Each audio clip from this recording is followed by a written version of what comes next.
Hey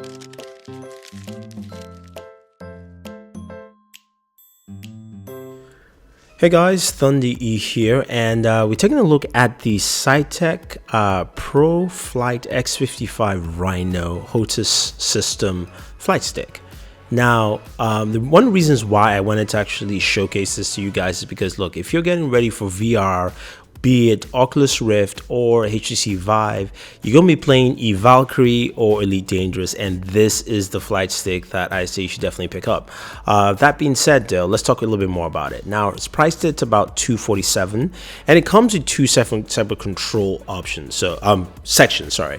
So you've got the thrusters here, which come with a plethora of buttons, and at first you're going, okay, look, or what do I need all these buttons for? Depends on what game you're playing. Now, all these switches have different functionality and can be mapped out for you within the game. So you can actually map them out. And a lot of the game software, and one of the games I'll be playing here is Elite Dangerous, maps a lot of those things out for you. So you get to use almost all those different features, and it feels like a real plane and cockpit. Now the thrusters have nice tension to it as you push and pull. You can see the button layouts and all the things that they can do. Again, none of these buttons are specific, but they match whatever game you're playing, be it Valkyrie, be it Elite Dangerous, be you know, Flight Simulator, that kind of thing. But I do like it because it's got this nice militaristic look and feel. Now I'm a beginner into flight sims. I've been playing Elite Dangerous for a little bit, and I have to say though, for me this has worked very well. Now the main joystick itself comes with a 4-spring system,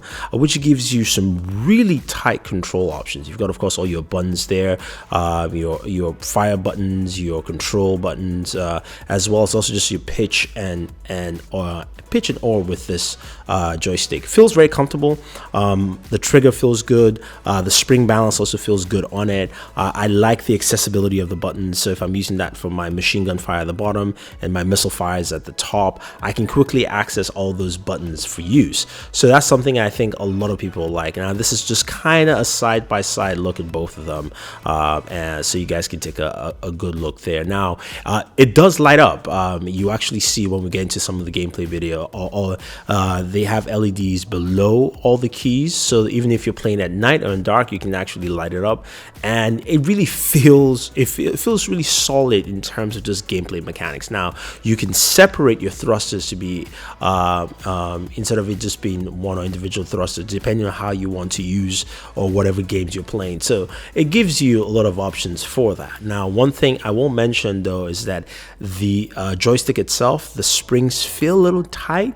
Maybe of course just the fact that I haven't actually broken them in I've probably used this for about say about 70 to 80 hours of gameplay altogether. Now, as you can see how it's lit up across the board. Now I'm playing Elite Dangerous here. I'm in my cockpit. I can't wait to play this game in VR because a lot of the head tracking makes most of my aiming just much better. But you can see it's so easy to navigate. Now, if I was playing that on my keyboard or even with my Xbox controller, I would be lost. I wouldn't be able to find my enemy, target, and play. That's one of the great benefits of having a joystick like this, you know, the Saitek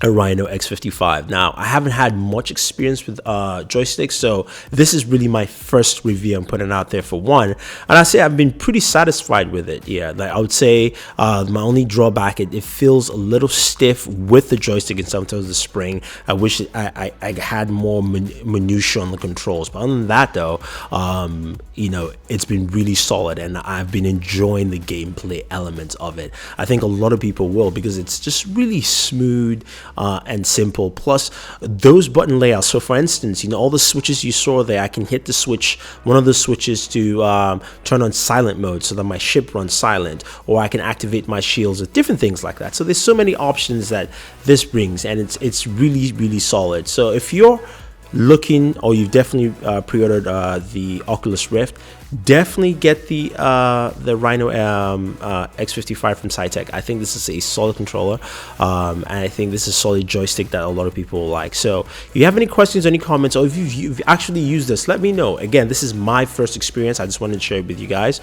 Don't forget to like and share this video, subscribe to the channel, and always enjoy your entertainment.